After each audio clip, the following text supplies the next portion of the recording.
Welcome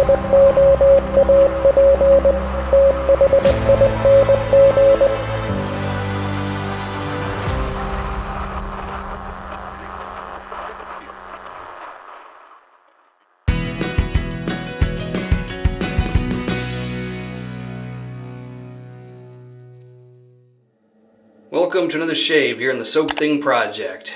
The sample I have for you today is from Phoenix Artisan Accoutrements. It is Future Fiction. Now I've already done a review on this particular scent from PAA, so if you are looking for a more comprehensive review of what this smells like, I'll go ahead and put that in the description of this video, the original review of this. In any case, it's kind of a citrusy, gingery, herbaceous, woody sort of thing. Multi-seasonal, if prone to being better in the fall and spring, but for the most part you can use this kind of whenever. $4.25 for a sample. I don't remember if this is in CK6 or CK1. Not that it really matters because PAA no longer has CK1. They are running just the CK6 at the moment. They went from a 5 ounce tub, I think, in CK6 to a 4 ounce tub, and then dropped the price by about $5, which in my opinion is a step in the right direction. So for the shave, I think we'll just talk about PAA more broadly and kind of my thoughts on PAA as a brand. For the aftershave, we have the Myrsol Don Carlos 1972. It's about the closest thing to the Future Fiction I have in my collection at the moment. It's not remarkably close either way, but we're going to use that. The razor is going to be the Rockwell 2C kind of sorta. I just bought a bunch of loose parts and bought the plate I wanted rather than buying the 1 and 3 plate. This one has the 2 and 4 plate, and it's currently on plate number 2 because I have 36 hours growth, so we're going to try the more mild side of that plate. And let's take the Maxpedition blade bag with all these mystery blades in it and shake it all around and pick a random blade. Stick my hand in there into this bag of terrible ideas. Sometimes I get a good one, sometimes I don't. Let me put this bag down. What do I have? And, oh, this should be okay, at least. We have a Gillette Nasset. I think I emptied a couple of packs of Gillette Nassets in there, so we might be getting those more often than some other ones. But into the Rockwell razor it goes. Gillette Nasset. I think this should be okay at the very least, if not a very comfortable shave. I guess we'll see. And there we have it. And for the brush, as long as I'm using a PAA soap, I may as well use the PAA Astraeus 22mm synthetic for the brush. Alright, let's do this.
some of you might have noticed the reappearance of a Pereira Shavery Unbreakable shaving bowl. Well, the reason for that is because I have decided not to use the Langley City Shave Bowl anymore. The evolution, if you can call it that, of my wet shaving habit, hobby, so to speak, has gotten to where I would prefer to use a bowl that I can use and abuse. Something that I can toss around or accidentally drop it on the tile floor or put really hot water in it if for some reason I choose to do that. And not have to worry about damaging it or scratching it or just having that kind of expensive item anxiety, if that makes any sense. So, at some point, the Langley City Shave Bowl, both of them that I have, are going to go up for sale. It's just a question of when. This needs water. And the scent strength on the PAA Future Fiction is a perfectly average 3 out of 5 on the sniffle-meter.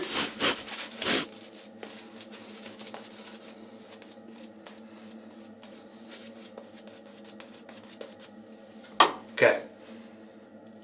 Love the scent of this. This is an original scent from PAA as far as I can tell. And it's a good one. Douglas definitely did a good job developing this scent. So let's take the Rockwell 2C with a Gillette Nasset and do a shave. And let's talk about my thoughts about PAA, because honestly, I'm kind of conflicted in how I feel about PAA. I think there's plenty of things to like and plenty of things not to like. Let's start with what I don't like. I don't like the fact that that so many of their products just come and go.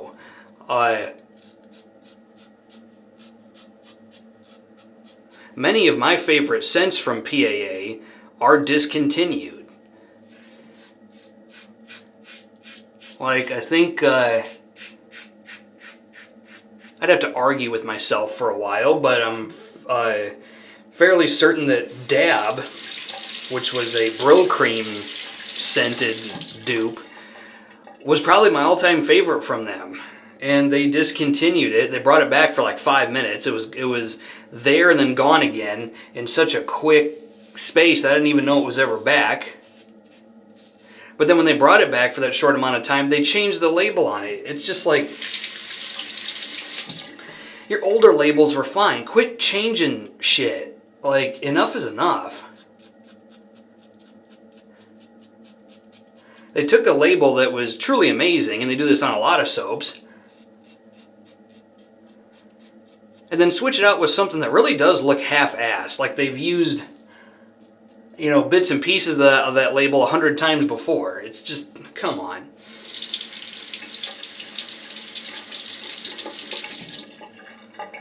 I wish PAA would make more of their hardware, their razors and some of their shaving accessories in the United States. Obviously their soap is made in the United States, and good on them for that.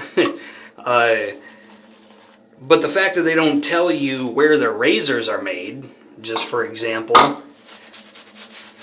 tells me that they don't want you to know where it's made. So I wish they could find a way to have even one or two pieces of hardware that are USA made, because I want to buy something from PAA that's USA made that's not a consumable.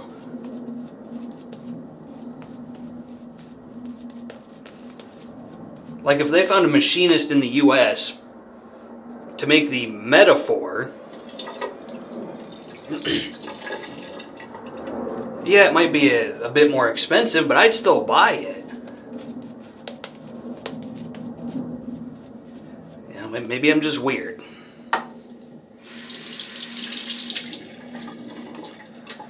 Okay. I think PAA soaps are...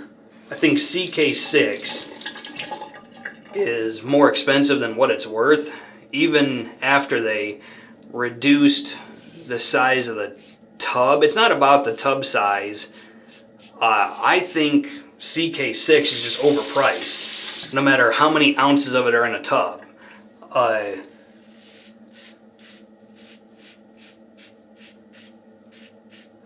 But that's the worst thing I can say about their soap base, and this, I guess this is where I'll transition into what I like about them. I like the fact that PAA at least picked a soap base and stuck with it. I am getting so sick of artisans just tinkering aimlessly with soap base after soap base after soap base. It's just like, pick something and stay there. Like, this is getting to be ridiculous. Like, we have... figured out how soap needs to be made. There doesn't need to be any more evolution. Like, everybody needs to just hit the brakes and focus on something else. It really is frustrating that people can't just sit down and smell the flowers. But PAA seems to be happy with CK6 such that it is.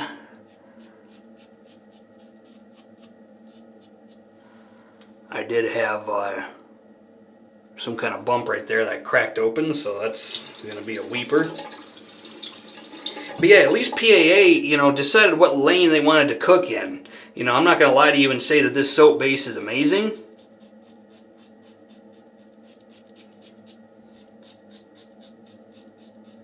But this soap is what it is. It's good enough, and it's going to be around for the foreseeable future.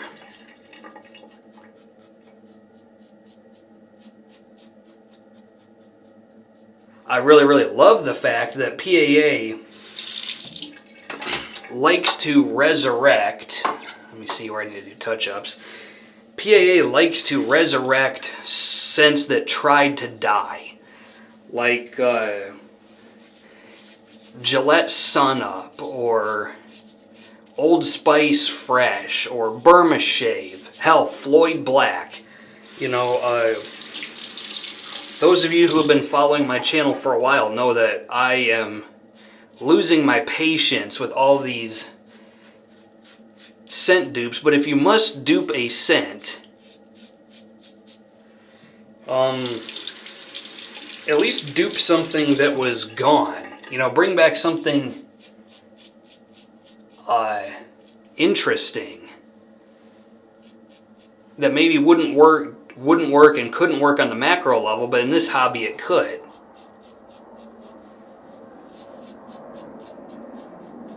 Like, I think PAA Fresco is amazing, and that's a dupe of Old Spice Fresh from the 80s that hasn't been around in probably, 20 years, 25 years maybe? Dang, this number 2 plate is my old. I'm having to do a lot of touch-ups. Thankfully, this soap is got enough residual slickness that I can just do that.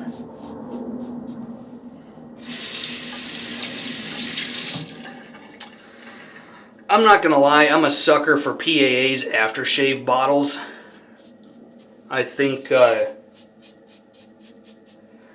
they did a good job in picking something that wasn't your stereotypical round amber glass, boring piece of crap.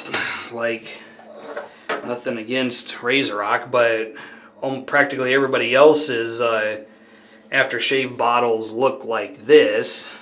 And I don't have a PAA full-size aftershave in front of me right now, but I will go ahead and show you what it looks like for comparison. But yeah, it's PAA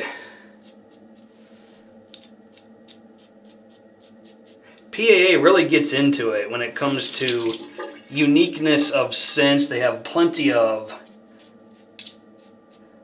original scents, and they have, their fair share of scent dupes of modern scents, but a lot of their scent dupes are historic scents.